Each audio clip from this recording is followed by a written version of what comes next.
ఏమైంది జగన్న? లాజిక్లు మర్చి తికమక మాటలు. దేశాన్ని మతాన్ని తప్పుపడుతున్న జగన్ సెక్యులర్కు తన సొంత భాష్యం. మతం అడుగుతారా అని ఆక్రోశం. ప్రార్థన మందిరాలు సెక్యులర్ ఎలా? గుళ్ళకు వెళ్తుంటే అడ్డుకున్నది తమరు కాదా? రాజధాని రైతులను ముప్పు తిప్పలు పెట్టలేదా? కల్తీ నెయ్యిపైన అదే వక్ర భాష్యం. ఎన్డీడీబీ ల్యాబ్ నివేదికల చులకన. మాజీ మంత్రి వైఎస్ జగన్మోహన్ రెడ్డి తికమకలో పడ్డారు. మతికగా మాట్లాడారు. ఏం చెప్పాలనుకుంటున్నారో తెలియదు కానీ ఏదేదో చెప్పేశారు. ఇదేం దేశం, ఇదేం సెక్యులరిజం, ఇదేం హిందూయిజం అంటూ దేశాన్ని మతాన్ని తప్పుపట్టారు. లడ్డు వివాదం నేపథ్యంలో పంతం కొద్దీ తిరుమల పర్యటన పెట్టుకున్న ఆయన దానిని రద్దు చేసుకొని శుక్రవారం తాడేపల్లి ప్యాలెస్లో ఎంపిక చేసుకున్న మీడియాతో మాట్లాడారు.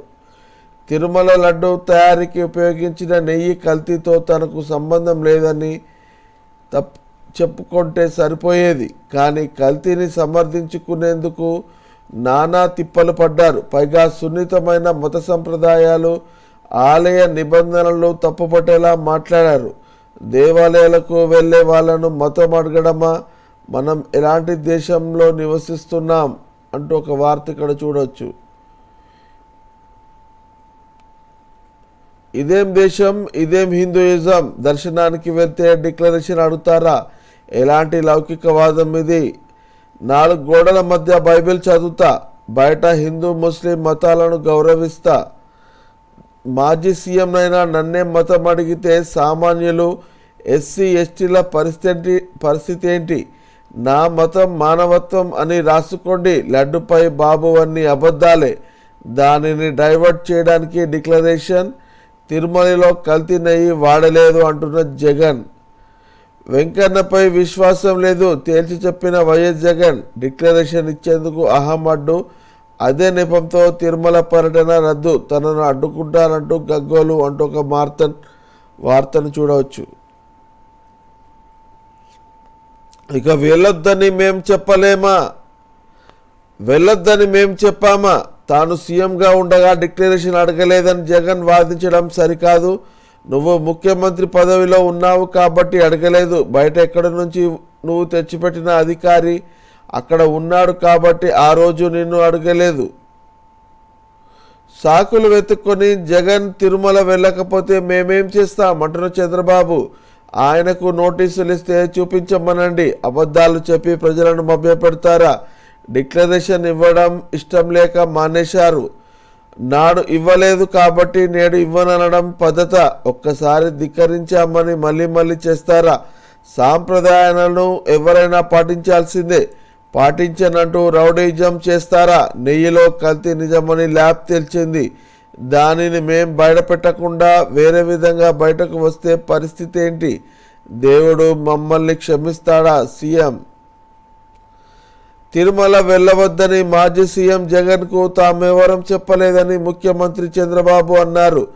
ఆయనే సాకులు వెతుక్కొని వెళ్ళిపోతే తామేం చేస్తామని ప్రశ్నించారు. తాను ఆగిపోయి ఆ నెపం మరొకరి మీద వేయాలని చూస్తే మౌనంగా వింటూ ఉండలేమని స్పష్టం చేశారు. శుక్రవారం రాత్రి రాష్ట్ర సచివాలయంలో చంద్రబాబు మీడియా ప్రతినిధులతో మాట్లాడారు. తిరుమల పర్యటనకు సంబంధించి జగన్ చేసిన వ్యాఖ్యలపై స్పందించారు. స్వామిపై భక్తి ఉన్నవారు ఎవరైనా తిరుమలకు వెళ్ళవచ్చు. వేరే మతాల వారు వెళ్ళాలనుకుంటే అక్కడి ఆచారాలు సాంప్రదాయాలు పాటిస్తూ నిశ్చింతగా వెళ్ళొచ్చు అంటూ ఒక వార్తను చూడొచ్చు.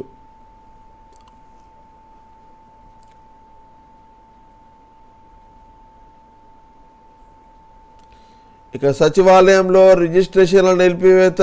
జగన్ హయాం నాటి వివాదాస్పద నిర్ణయం రద్దు. నాడు సచివాలయాలకు జాయింట్ సబ్ రిజిస్ట్రార్ హోదా. దీంతో ప్రమాదంలో పడిన ప్రజల ఆస్తులు రిజిస్ట్రేషన్లో గందరగోళం, రాజకీయ ఒత్తిళ్లు. గ్రామ వార్డు సచివాలయంలో రిజిస్ట్రేషన్లు రాష్ట్ర ప్రభుత్వం రద్దు చేసింది. ప్రజల ఆస్తులకు భద్రత లేకుండా చేసిన గత ప్రభుత్వ నిర్ణయాన్ని ఈ ఏడాది ఆగస్టులోనే పక్కన పెట్టిన చంద్రబాబు ప్రభుత్వం ఈ మేరకు శుక్రవారం జీవో విడుదల చేసింది అంటూ ఒక వార్తను చూడొచ్చు. నాడు వద్దు నేడు ముద్దు. ఆర్డీఓ పోస్టింగ్లో వింత పోకడ. 2022 డిప్యూటీ కలెక్టర్ల నియామకాలపై నాడు ప్రతిపక్షంలో టీడీపీ ఆందోళన, పోస్టింగ్లే ఇవ్వొద్దంటూ నిరసనలు. నేడు వారికే కీలక డివిజన్లో పోస్టింగ్లు. ఆ బ్యాచ్కు చెందిన 24 మందికి నియామకం. ఇంకా శిక్షణ పూర్తి కాని 2024 బ్యాచ్లోని 13 మందికి కూడా ఆర్డీఓలుగా పోస్టింగులు. జగన్ ప్రభుత్వ హయాంలో Gautam Sawang Andhra Pradesh public service commission చైర్మన్గా ఉన్నప్పుడు గ్రూప్ 1 నియామకాలు అడ్డగోలుగా చేశారని ప్రతిపక్ష హోదాలో టీడీపీ ఆందోళన చేసింది. ఉద్యోగ నియామకాల్లో అవినీతి పరులైన వారందరినీ తీవ్ర ఆరోపణలు చేసింది. ఇప్పుడు ఆ పార్టీ అధికారంలోకి రాగానే వారికే పెద్దపీట వేసింది. అత్యంత కీలకమైన డివిజన్లకు ఆర్డీఓలుగా నియమించింది. ఇది రెవెన్యూ శాఖలో చర్చనీయాంశంగా మారింది. గురువారం రాత్రి ప్రభుత్వం విడుదల చేసిన ఆర్డీఓల బదిలీల ఉత్తర్వులు చూసి సీనియర్ అధికారులే విస్తుపోతున్నారు. 2022-24 బ్యాచ్ పీడీసీలను గంపగుత్తుగా ఆర్డీఓలుగా నియమిస్తూ తీవ్ర వివాదాస్పదమైన 10/1999 బ్యాచ్ అధికారులు అంటూ ఒక వార్తను మనం ఇక్కడ మెయిన్గా చూడొచ్చు. ఇక సిద్ధుపై లోకాయుక్తలో కేసు. మూడా ఇంటి స్థలాల వివాదంలో ఆయన A1 A2గా ఈరోజు సిద్ధరామయ్య సీఎం, రేపు ఉండకపోవచ్చు ఖర్గే. మూడా ఇంటి స్థలాల వివాదంపై విచారణ జరిపేందుకు హైకోర్టు ప్రజాప్రతినిధుల కోర్టు అనుమతులు ఇవ్వడంతో మైసూరు లోకాయుక్త ఎస్పీ ఉదేశ్ శుక్రవారం ఎఫ్ఐఆర్ నమోదు చేశారు. సీఎం సిద్ధరామయ్యను A1 గాను, ఆయన భార్య పార్వతిని A2 గాను, బావమరిది మల్లికార్జునను A3 గాను, భూయజమాని దేవరాజు A4 గాను చేర్చారు.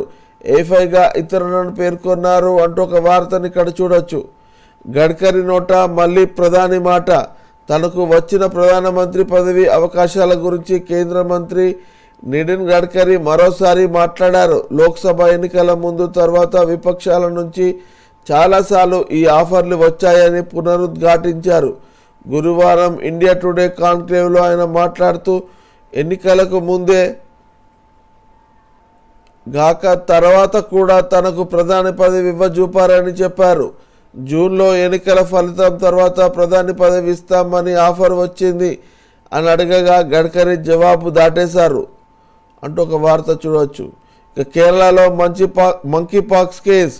తమ రాష్ట్రంలో ఈ ఏడాది రెండో మంకీ పాక్స్ కేసు నమోదైనట్లు కేరళ ప్రకటించింది. యుఏఈ నుంచి ఎర్నాకులం వచ్చిన 26 ఏళ్ల వ్యక్తి ఈ వైరస్ను గుర్తించారు.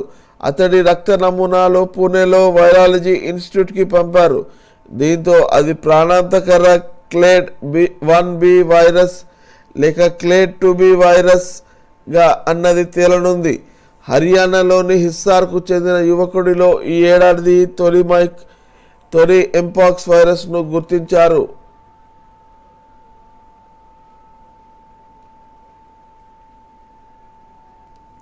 రక్షణ శాఖ కమిటీలో ప్రతిపక్ష నేత రాహుల్, గృహ పట్టణ కమిటీ చైర్మన్గా మాగుంట శ్రీనివాసులు రెడ్డి, రైల్వే సారథిగా సీఎం రమేష్. కొత్తగా 24 పార్లమెంటరీ స్థాయి సంఘాలు.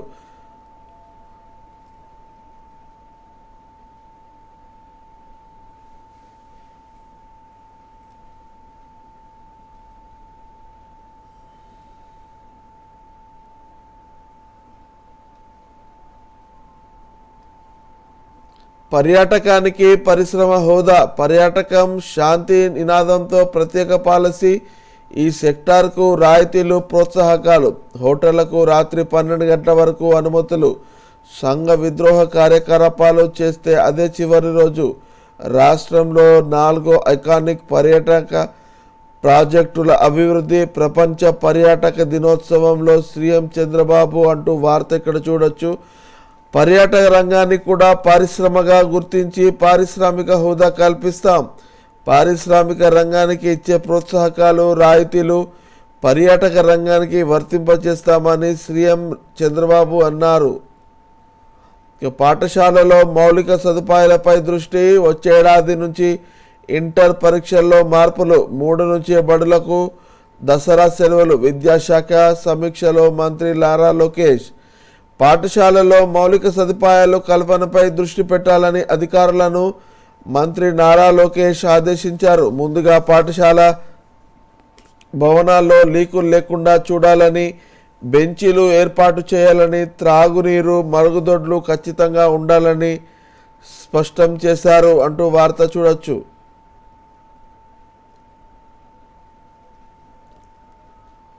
ఇక స్కూల్ బాగా నడవాలని 11 ఏళ్ల బాలుని బలిచ్చారు. యూపీలో ప్రైవేట్ స్కూల్లో యాజమాన్యం దుర్మార్గం. తమ స్కూల్ అడ్మిషన్లతో కలకడలాడాలని ఆ బడిలో 2వ తరగతి చదువుతున్న విద్యార్థిని బలిచ్చారు ఓ ప్రైవేట్ పాఠశాల యాజమానులు. యూపీలోని హత్రాస్లో ఈ ఘోరం వెలుగులో చూసింది అంటూ ఒక వార్త ఇక్కడ చూడవచ్చు మనం. 100 ఎకరాలు కబ్జా చేశాడు. స్థలం కోసం ప్రాణాలు తీసేందుకు వైసీపీ నేతల కుట్ర. అక్రమ రిజిస్ట్రేషన్తో సర్పంచ్గా ఎన్నిక. తెలంగాణ మద్యం అమ్మనీయడం లేదని వైసీపీ నేతల దాడి. బుర్రా అనుచరుల అక్రమ కేసులతో ఇబ్బంది పడుతున్నాం. టీడీపీ గ్రీవెన్స్కు పోటెత్తిన వైసీపీ బాధితులు.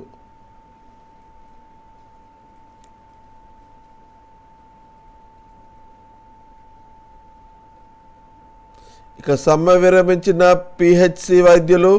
ఆరోగ్య శాఖ మంత్రి హామీపై సంతృప్తి. నేటి నుండి విధుల్లోకి ప్రభుత్వానికి లేఖ. ఇన్ సర్వీస్ కోటా కుదించవద్దని, జీవో 85ను రద్దు చేయాలని డిమాండ్ చేస్తూ 2 వారాలుగా కొనసాగిస్తున్న సమ్మెను ప్రాథమిక ఆరోగ్య కేంద్రాల వైద్యులు శుక్రవారం విరమించారు. ఈ మేరకు సాయంత్రం సచివాలయంలో ఆరోగ్య శాఖ ప్రత్యేక ప్రధాన కార్యదర్శి ఎంటీ కృష్ణబాబును కలిసి సమ్మె విరమిస్తున్నట్లు లేఖ అందించారు. ఇన్ సర్వీస్ కోటా రిజర్వేషన్ను ప్రభుత్వం కుదిస్తూ జీవో 85ను విడుదల చేసింది అంటూ వార్త చూడవచ్చు.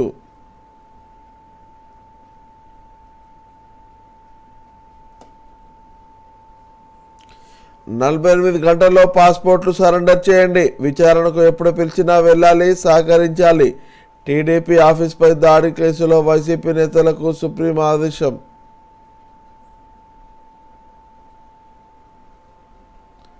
ఇక సాక్షి దినపత్రికలో వార్తలు చూసినట్లయితే,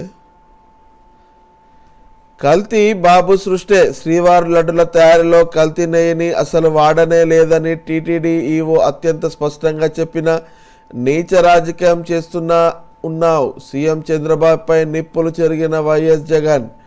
ఆ ట్యాంకర్లను రిజెక్ట్ చేశామని జూలై 23న, సెప్టెంబర్ 20న ఈవో 2 సార్లు ప్రెస్ మీట్ పెట్టి మరీ చెప్పాడు. అయినా నీ దుర్మార్గ రాజకీయం కోసం లడ్డూల తయారీలో జంతువుల కొవ్వు కలిసిందంటూ అపవిత్రం చేశావు. రిజెక్ట్ చేసిన ట్యాంకర్లలోని కల్తీ నెయ్యిని అసలు వాడలేదని ప్రభుత్వంకి ఇచ్చిన నివేదికలోనూ చాలా స్పష్టంగా ఉంది. అన్నీ తెలిసినా జరగని విషయం జరిగినట్టుగా, కల్తీ ప్రసాదాన్ని భక్తులు తిన్నట్టుగా అబద్ధాలు చెప్తున్నావు.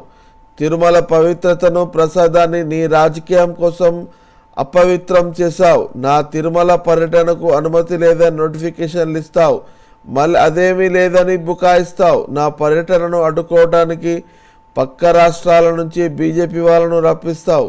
మా పార్టీ నేతలకు అక్రమ నోటీసులు, అరెస్టు చేస్తామని బెదిరిస్తావు. ఇలాంటి రాక్షస రాజ్యాన్ని రాష్ట్రంలోనే కాదు దేశంలోనూ చూడలేదు. తిరుమల లడ్డు విషయంలో నీ పాపాలు బయటికి రావడంతో టాపిక్ డైవర్షన్ కోసం డిక్లరేషన్ అంటున్నావు. నా మతం, కులం ఏమిటో ఈ రాష్ట్రానికి, దేశానికి తెలియదా? సీఎంగా నేను, మా నాన్న 10 ఏళ్ళు శ్రీవారికి పట్టు వస్త్రాలు సమర్పించాం. నా పాదయాత్రకు ముందు తర్వాత కూడా స్వామివారిని దర్శించుకున్న. కాలినడకన తిరుమలకు వెళ్ళా. టాపిక్ డైవర్ట్ కాకూడదనే నేను తిరుమల పర్యటన వాయిదా వేసుకున్నా అంటూ జగన్ నిన్న మీడియా సమావేశంలో చెప్పినట్టు చూడవచ్చు. చంద్రబాబు పాపాలు ఒక్కొక్కటిగా బయటకు వస్తున్న నేపథ్యంలో ప్రజలంతా కూడా ఆయననే వేలెత్తి చూపించడం మొదలైంది. ఈ నేపథ్యంలో లడ్డూ ట్రాఫిక్పై చంద్రబాబు చేసిన తప్పును ప్రశ్నించడం మొదలుపెట్టారు. వారికి వాస్తవాలు తెలియడంతో టాపిక్ డైవర్షన్ కోసం డిక్లరేషన్ అంటున్నాడు. నేను గుడికి వెళ్ళలేకపోయినా పర్వాలేదు, కానీ చంద్రబాబు చేసిన పాపానికి ప్రాయశ్చిత్తంగా మన పార్టీ తరఫున మీ ఊళ్ళో పూజలు చేయండి. తప్పు చేసింది మేం కాదు, చంద్రబాబు అని వేడుకోండి. ఆ కోపాన్ని ప్రజలపై కాకుండా చంద్రబాబుపై చూపమని వేడుకోమని కోరుతున్న వైఎస్ఆర్సీపీ అభిమానులే కాదు, రాష్ట్ర శ్రేయస్సు కాంక్షించే ప్రతి ఒక్కరిని కోరుతున్నా అంటూ మాజీ CM YS Jaganmohan Reddy media సమావేశంలో మాట్లాడుతున్నట్టు చూడవచ్చు.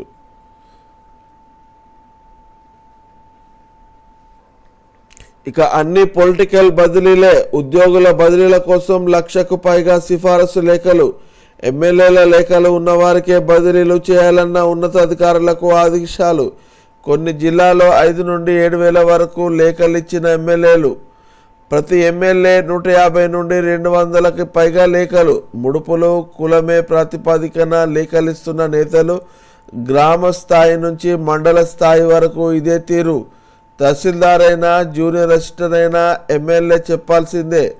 గడువు పూర్తయినా అనధికారికంగా కొనసాగుతున్న బదిలీలో ఈ స్థాయి రాజకీయ జోక్యం ఎప్పుడు లేదంటున్న అధికార వర్గాలు అంటూ ఒక వార్తను ఇక్కడ చూడొచ్చు. ఇక పార్టీ నేతలతో వైఎస్ జగన్ సమావేశం. వైఎస్ఆర్ కాంగ్రెస్ పార్టీ అధ్యక్షుడు వైఎస్ జగన్ తాడేపల్లిలోని పార్టీ కేంద్ర కార్యాలయంలో శుక్రవారం డాక్టర్ బిఆర్ అంబేద్కర్ కోనసీమ జిల్లా, కాకినాడ జిల్లాల వైఎస్ఆర్సీపీ నేతలతో సమావేశమయ్యారు. తాజా రాజకీయ పరిస్థితులపై చర్చించి వారికి దిశానిర్దేశం చేశారు అంటూ వార్తను చూడొచ్చు. 3 నుంచి స్కూళ్లకు దసరా సెలవులు. అక్టోబర్ 3వ తేదీ నుండి స్కూళ్లకు దసరా సెలవులు ఇస్తున్నట్లు విద్యాశాఖ మంత్రి లోకేష్ చెప్పారు. ఆయన శుక్రవారం పాఠశాల విద్యపై సమీక్షించారు. ఉపాధ్యాయులు పలు సంఘాల విజ్ఞప్తితో ఒకరోజు ముందు నుంచే స్కూల్ సెలవులు ఇస్తున్నామని చెప్పారు. అక్టోబర్ 13 వరకు సెలవులు ఉంటాయని తెలిపారు. ఇక సచివాలయాల్లో రిజిస్ట్రేషన్ల రద్దు. ఆస్తుల రిజిస్ట్రేషన్ వ్యవస్థలో గత వైఎస్ఆర్సీపీ ప్రభుత్వం తీసుకొచ్చిన ప్రతిష్టాత్మకమైన విధానాన్ని టీడీపీ ప్రభుత్వం రద్దు చేసింది. గ్రామ వార్డు సచివాలయాల్లో జరుగుతున్న ఆస్తుల రిజిస్ట్రేషన్ను రద్దు చేస్తూ శుక్రవారం ఉత్తర్వులు జారీ చేసింది.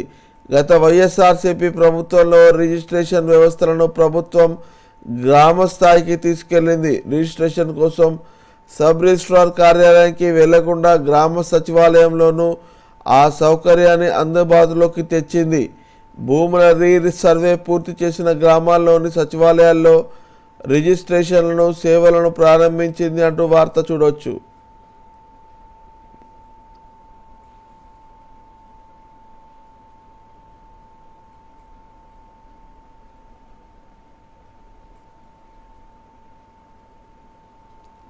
ఇక లడ్డూలో కుట్రకోణం. భారత వ్యవసాయ పరిశోధన సంస్థ పాలక మండలి సభ్యుడు భద్రవాడ వేణుగోపాల్ సంచలన నిజాలు. TTD EO Shyamala Rao, NDDB chairman Meenesh Shah, మాజీ చైర్మన్ వర్ష జోహిలే బాధ్యులు. ఎన్డీడీబీకి నెయ్యి శాంపిళ్లు పంపడానికి ముందు రోజు ఆ ముగ్గురి భేటీపై అనుమానాలు. సుప్రీంకోర్టు సిట్టింగ్ జడ్జితో విచారణ జరిపించాలంటూ రాష్ట్రపతికి లేఖలు. ఇక రెగ్యులర్ చేయాలని వస్తే ఉద్యోగాలు పోతాయి, మంత్రి లోకేష్ హెచ్చరించారని కాంట్రాక్ట్ స్టాఫ్ నర్సుల ఆవేదన. నర్సుల వాట్సాప్ గ్రూపుల్లో ఆడియో వైరల్. ఎన్నికలకు ముందు ఉద్యోగులకు అండగా నిలుస్తామని హామీనిచ్చిన కూటమి ప్రభుత్వం అధికారంలోకి వచ్చాక వారి అభ్యర్థనలను కనీసం పరిగణలోకి కూడా తీసుకోవడం లేదు. అలా ప్రయత్నించిన వారికి ఉద్యోగాల నుంచి తొలగిస్తామని బెదిరింపులు తప్పడం లేదు అంటూ ఇక్కడ వార్తనైతే చూడొచ్చు. ఇక 2 జిల్లాలకు వైఎస్ఆర్సీపీ అధ్యక్షుల నియామకం. కాకినాడ జిల్లా అధ్యక్షుడిగా కురసాల కన్నబాబు, డాక్టర్ బిఆర్ అంబేద్కర్ కోనసీమ జిల్లాకు విశ్వరూప్. జగన్ తిరుమలకు వెళ్తే అపవిత్రమనే వ్యాఖ్యలు సరికాదు, సిపిఐ.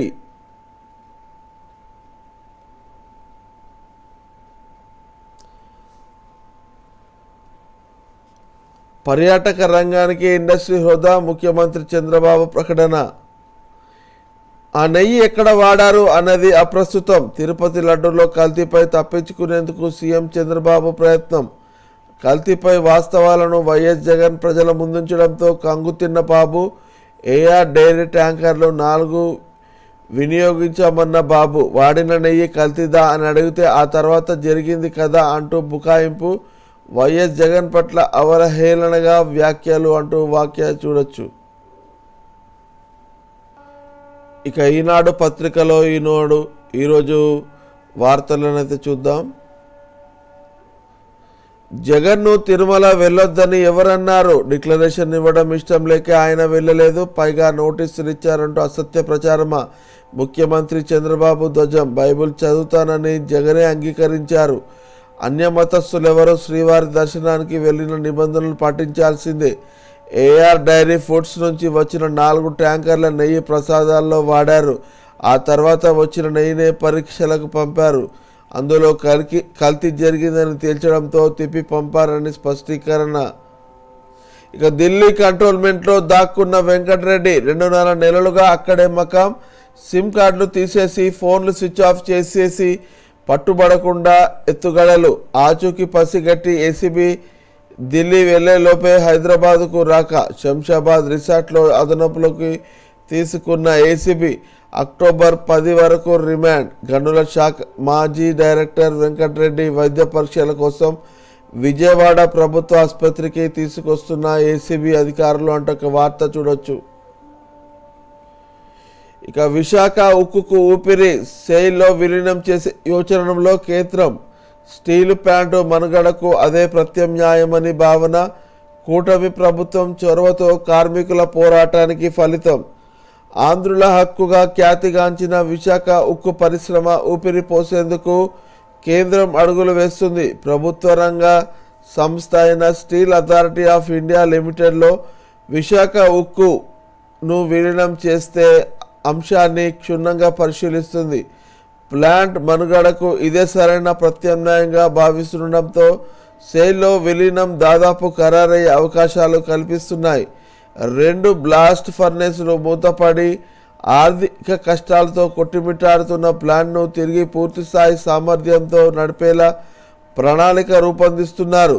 కూటమి ప్రభుత్వం చొరవతో చోటు చేసుకుంటున్న ఈ పరిణామాలు 1324 రోజులుగా కార్మికులు చేస్తున్న పోరాటానికి ఫలితాన్ని చూపిస్తున్నాయి. విలీన ప్రతిపాదనపై స్టీల్ అథారిటీ ఆఫ్ ఇండియా ఎన్ఎండిసితో చర్చలు జరుగుతున్నాయంటూ వార్త మనం చూడొచ్చు. ఇక ఏపీకి 4 కుంకి ఏనుగులు దసరా తర్వాత పంపిస్తాం. కర్ణాటక మంత్రి Eshwar B Khandre.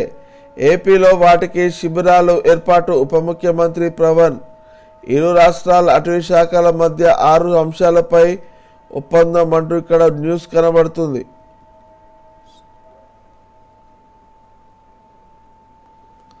Silver tsunami. ప్రపంచవ్యాప్తంగా వేగంగా పెరుగుతున్న వయోధిక జనాభా. 2100 నాటికి ప్రతి 4 ఒకరు 60 ఏళ్ళు పైబడిన వారే. ఉద్యోగ విరమణ వయసు పెంచుతున్న ప్రభుత్వాలు అంటూ ఒక వార్తను మనం చూడవచ్చు. ఇక పండుగల్లో మంత్రులు పట్టు వస్త్రాలు సమర్పిస్తారు. ప్రధాన ఆలయాల్లో ప్రోటోకాల్పై ఉత్తర్వులు జారీ.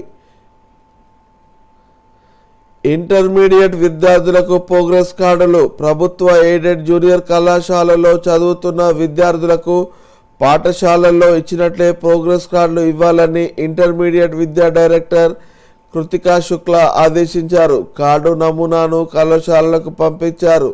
వృత్తి విద్యా కోర్సుల విద్యార్థులకు తెల్ల రంగు, జనరల్లో ప్రథమ సంవత్సరం వారికి లేత పసుపు, 2వ ఏడాది వారికి లేత నీలం రంగు కార్డులను ముద్రించి ఇవ్వాలని సూచించారు అంటూ వార్త చూడొచ్చు. ఇక పర్యావరణ అనుమతులు లేని గ్రీన్ గ్రేస్ ప్రాజెక్టును అడ్డుకోండి. పీసీబీకి తెదేపా ఎమ్మెల్యే ధూళిపాల నరేంద్ర ఫిర్యాదు.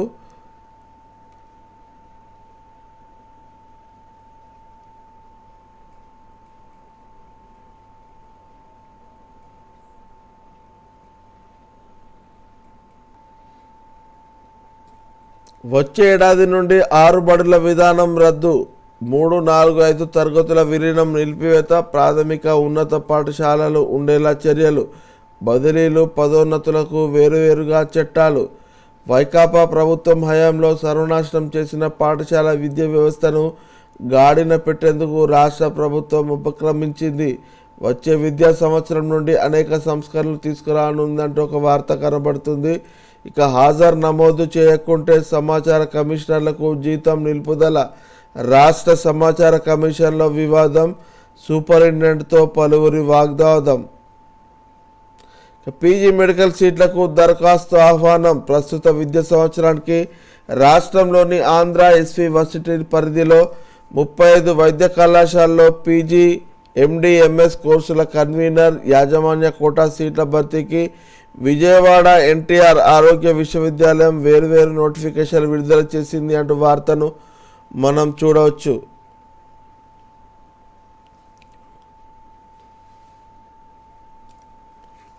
ఇక సచివాలయాలకు రిజిస్ట్రేషన్ కార్యాలయ గుర్తింపు ఉపసంహరణ. వైకాపా పాలనలో ప్రవేశపెట్టిన విధానానికి కొరవడిన స్పందన. గత వైకాపా ప్రభుత్వం గ్రామ వార్డు సచివాలయాలను సబ్ రిజిస్ట్రార్ కార్యాలయంగా గుర్తిస్తూ జారీ చేసిన ఉత్తర్వులను రాష్ట్ర ప్రభుత్వం ఉపసంహరించుకుంది. వార్డు, గ్రామ సచివాలయాల అడ్మినిస్ట్రేటివ్ సెక్రటరీ, పంచాయతీ కార్యదర్శులను జాయింట్ సబ్ రిజిస్ట్రార్లుగా గుర్తిస్తూ ఇచ్చిన ఉత్తర్వులను వెనక్కి తీసుకుంటున్నట్టు రాష్ట్ర రిజిస్ట్రేషన్ శాంపుల శాఖ శేషగిరిరావు తెలిపారు.